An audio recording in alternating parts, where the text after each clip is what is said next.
Sumulpot po sa Senado si Vice President Sara Duterte. Muling nabanggit po ng bise ang nangyayaring bloodbath. Magiging dugon daw po siya pero hindi yuyuko. Agad naman pong bumelta riyan ang prosekusyon. Narito ang report ng ating mobile journal si Arles de los Santos. In this bloodbath and bludgeoning,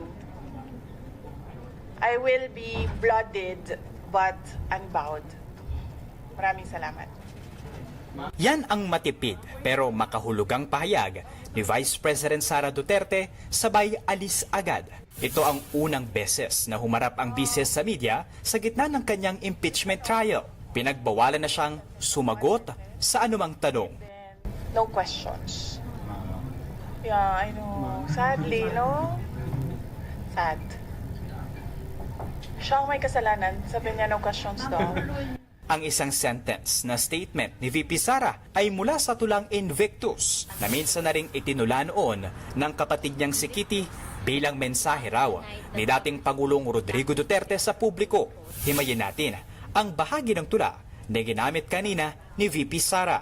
Sabi niya, sa gitna ng madugong bakbakan at pagpukol, magiging duguan daw siya pero hindi yuyuko. Pasado alas 12 ng tanghali, nakangiti pang dumating sa Senado ang bise. Alas 2 ang simula ng impeachment trial pero ilang minuto bago ang pagsisimula ay umalis na si VP Sara. Paliwanag ng abogado ng bise, hindi makadadalo sa paglilitis si VP Sara dahil mayroon daw itong engagement ngayong hapon. Dumaan lang daw siya sa Senado para makipagpulong sa kanyang mga abogado. Hindi na nila sinabi kung saan niya kailangang pumunta. Because sa leading defense, and alam mo naman si VP, mas gusto niyang kung saan convenient sa amin. Agad-agad namang bumuelta ang House Prosecution sa Invictus na pahayag ni VP Sara. Giit ni Congressman Terry Redon. Think instead of Invictus, kailangan maghanda papuntang Convictus. Dagdag pa ng prosekusyon, paanong magiging bloodbath kung puro proxy ang pinaharap ng bise? Welcome to the bloodbath, Madam Vice President. But you cannot have a bloodbath from the sidelines.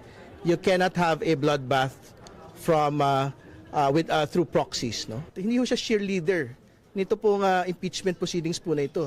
Siya po yung nasasakdal, siya po yung akusado. The public is not interested in that status update.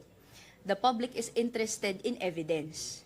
Ang pagsulpot ni VP Sara sa Senado, nabanggit din sa umpisa ng ikalawang araw ng impeachment trial. Hihilingin daw ng prosekusyon sa impeachment court na ipatawag ang bise bilang hostile witness. We are already respectfully informing this honorable court that we will manifest that we will have a written request for her presence in connection with this article on grave threats.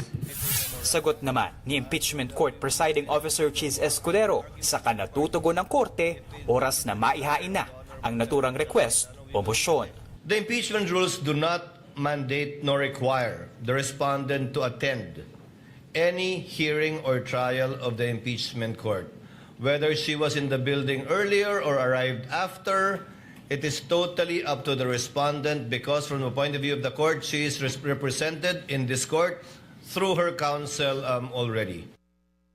Mga kapatid, patuloy po kayong tumutok sa 105.9 at True FM para sa totoong balita, impormasyon, music and entertainment. Mag-subscribe po sa aming YouTube channel at podcast at sundan niyo po kami sa Facebook, Instagram, X at TikTok sa True Network PH. Bisitahin po ang aming website sa truefm.ph at panoorin din po kami sa True TV Channel 19. Kami ang 105.9 at True FM, laging true sa'yo, kapatid!